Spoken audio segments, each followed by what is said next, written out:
Industri kendaraan listrik Tiongkok telah berkembang pesat selama hampir 1 dekade, kucuran subsidi dan upaya pemasaran yang disponsori negara. Namun subsidi penelitian dan pengembangan kini beralih ke kendaraan dengan sel bahan bakar hidrogen, sebuah teknologi baru yang menurut industri lebih bersih dan lebih efisien daripada mobil yang dijalankan dengan baterai litium.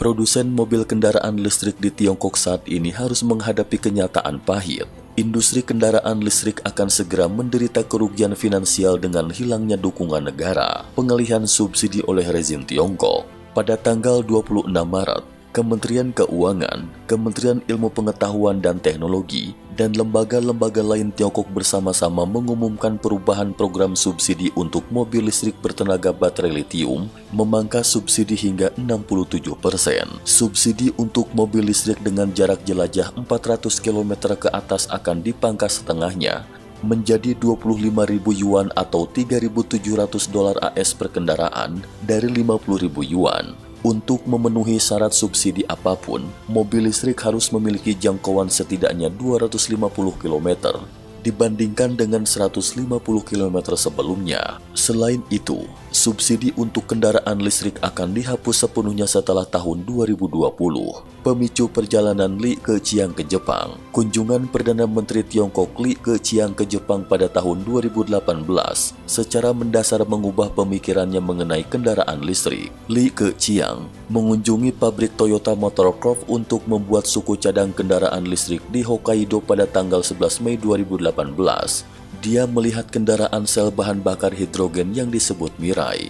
Li Keqiang mengetahui bahwa Mirai yang hanya membutuhkan 3 hingga 4 menit untuk mengisi bahan bakar, memiliki jangkauan mengemudi 650 km. Menurut beberapa laporan media Tiongkok, sekembalinya Li Keqiang ke Tiongkok, beberapa kementerian dan komisi di Tiongkok dengan cepat membentuk sebuah tim untuk mengembangkan teknologi sel bahan bakar hidrogen. Sinyal pertama bahwa pembuat kebijakan Tiongkok akan menjadikan sel bahan bakar hidrogen sebagai proyek penelitian dan pengembangan yang utama. Baterai litium memiliki beberapa kelemahan jika dibandingkan dengan sel bahan bakar hidrogen yang menggunakan gas hidrogen sebagai daya. Baterai litium mengandung logam berat seperti nikel, kobal, dan mangan, dan proses penambangan untuk mengekstraksi logam tersebut dapat menyebabkan polusi ke sumber air terdekat.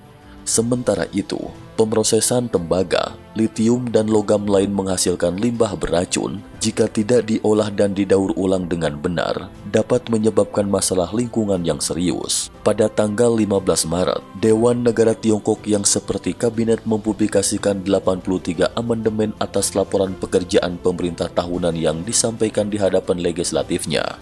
Di antaranya adalah ketentuan untuk mempromosikan pembangunan infrastruktur yang terkait dengan teknologi sel bahan bakar listrik dan hidrogen.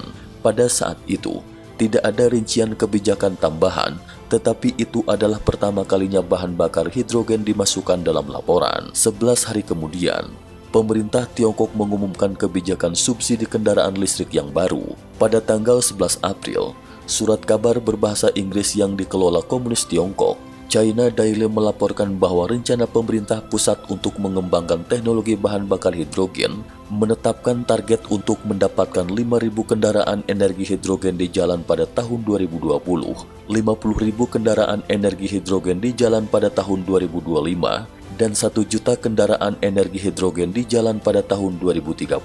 Pengurangan subsidi. Produsen kendaraan listrik Tiongkok sudah kehilangan uang. Misalnya BYD, produsen mobil Tiongkok bergengsi di pasar domestik. BYD memulai penelitian dan pengembangan energi baru 10 tahun lalu.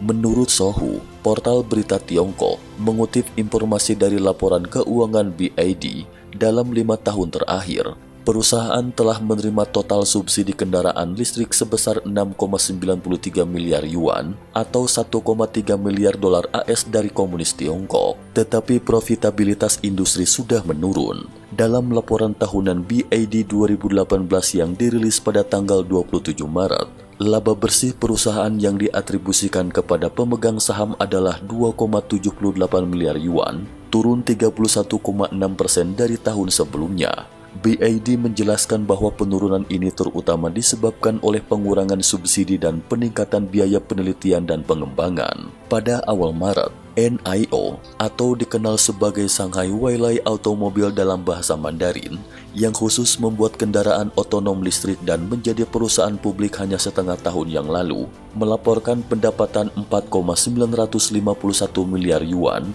atau 738 juta US dollar pada tahun 2018, sementara kerugian bersih 9,639 miliar yuan atau 1,44 miliar US dollar.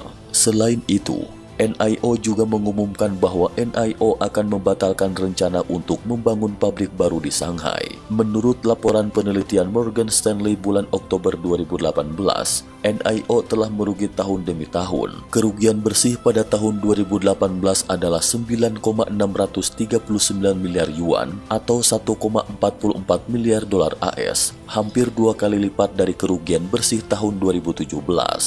Total kerugian dari tahun 2016 hingga 2018 berjumlah 17,233 miliar yuan atau 2,57 miliar dolar AS.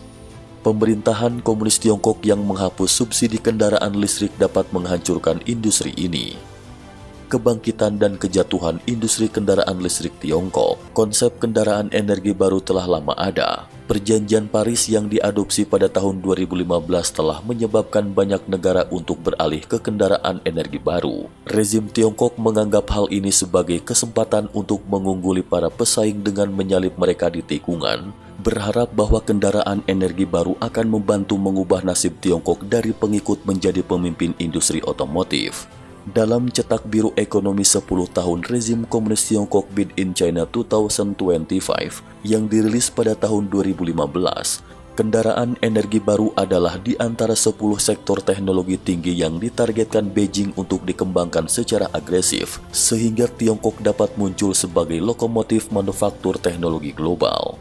Pada saat yang sama, rezim komunis Tiongkok memberikan banyak insentif, di antaranya subsidi untuk produsen kendaraan listrik, persyaratan wajib bagi lembaga pemerintah untuk membeli persentase kendaraan listrik tertentu, subsidi untuk konsumen mobil untuk membeli kendaraan listrik, dan peningkatan akses ke jalur carpool khusus kendaraan listrik, yang semuanya dengan cepat mendorong pertumbuhan industri kendaraan listrik. Kini Tiongkok adalah pemimpin global dalam membuat dan membeli mobil listrik. Morgan Stanley memperkirakan bahwa pada tahun 2020, Tiongkok diperkirakan menyumbang 59% dari penjualan kendaraan listrik di seluruh dunia.